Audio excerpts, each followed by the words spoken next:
I know half my money on marketing is wasted. The only trouble is I don't know which half. Very, very famous saying by a fellow called John Wanamaker. He was a businessman back in the old days and has been quoted for that many times. You might have heard it before. And if you're wondering how to work out whether or not your marketing is working and which half is not, then this video is definitely for you.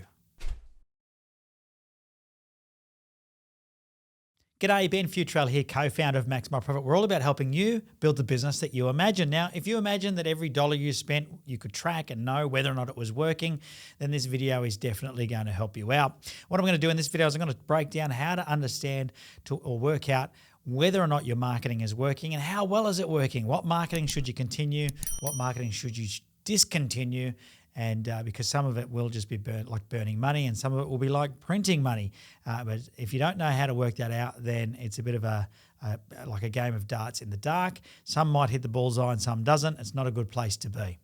Now, let me just start off by saying that I believe that when it comes to marketing, there is no such thing as a failure. There are just learnings. And you might have heard this before. It's a bit of a catchphrase, but the reality is when it comes to building a business, I really do truly believe that you are going to do things in marketing that will not work. I've heard statistics say that 80% of marketing fails. And the reality is that you can learn from those things, learn what not to do. So if you've got some marketing that you have done in the past and you've discovered that it hasn't been working, rather than getting all bitter and twisted about the fact that you spent a stack of money and you're never going to see that again, think about that as an investment in learning what not to do again, because this is some of the most valuable lessons that you'll ever get when it comes to your business. So you're either succeeding and generating a stack of sales from your marketing, or you're learning. No such thing as a failure. I think the only failure when it comes to marketing is not doing any marketing at all. And I see a lot of businesses that are too afraid to spend money on marketing, but you do at some point need to invest your dollar in marketing your business if you want to see it grow and scale. So as I said at the beginning of this video was that very famous saying by John Wanamaker. He was a merchant trader in the US many in the early 1900s who is sort of known for pioneering marketing. And he had that saying to say that I know that half my marketing is not working. I just don't know which half. Well, when it comes to marketing your business and being able to know what is and what isn't working, there is no other way to do it except to be able to measure the results that you're getting from each and every campaign. Now, in 2021 and beyond, it is certainly getting easier. We've got so many tools at our disposal that are automatic, things like Google Analytics. Facebook still has some analytics in it as well. And you can also just use a spreadsheet, make sure that as you go through each week that you get sales, you're documenting where your leads came from, and that way you can start to work out what leads are converting into customers and what value those customers are. When it comes down to working out the effectiveness of a campaign, I believe there are three things that I like to get my clients to track as a very beginning point or a starting point.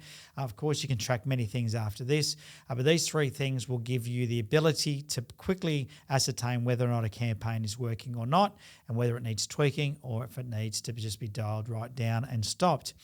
It'll also help you do a bit of an evaluation of a proposed campaign. So if somebody tries to sell you some sort of marketing, you can use these three things to decide whether or not it's something worthwhile investing in. The first thing out of these three things is acquisition cost per lead. Now, quite simply, this is just how much you've paid to get the lead or the inquiry. And it's quite a simple number to work out. Let's say I spend $1,000 on an advertising campaign and I get 10 leads. That means I've spent $100 per lead. Now, it goes without saying that if I'm selling something that has a value of $20, that paying $100 per lead is probably not a good investment. And so this is the first part of working out whether or not a campaign is worthwhile. Now, if I'm selling a $50,000 product, paying $100 a lead is more than reasonable. Why wouldn't you? Of course you would. So, it is going to depend on what it is you sell as to whether or not, the values that you come up with are going to be viable for you. It's up to you to work that out. But you may get more leads, you may get less leads, but all it is, acquisition cost per lead is my total campaign cost divided by the number of leads.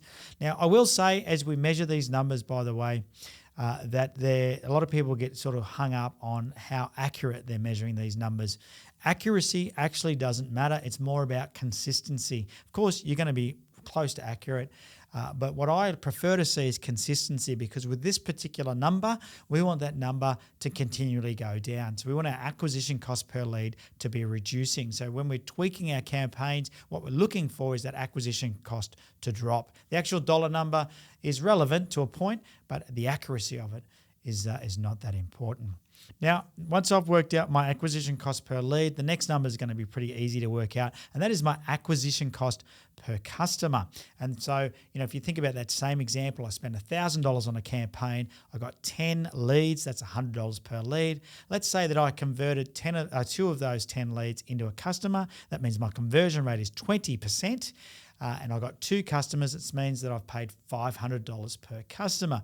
Now, once again, if you're selling a $100 product and you're only getting, you're spending $500 to sell that product, then it's probably not a good campaign to continue with. But hang on, there's a third number we need to track, which we'll talk about very shortly, that may change our thinking on that. But as you can see, very, very simple. And once again, being able to get this number consistently is more important than getting it accurately. Okay, so my total campaign cost divided by the number of customers.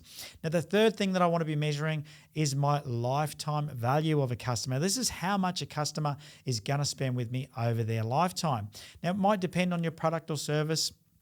Some things will be a one-off purchase. Some things will be an ongoing monthly subscription. And you might want to you'll need to work out then how long will a customer typically stay with me.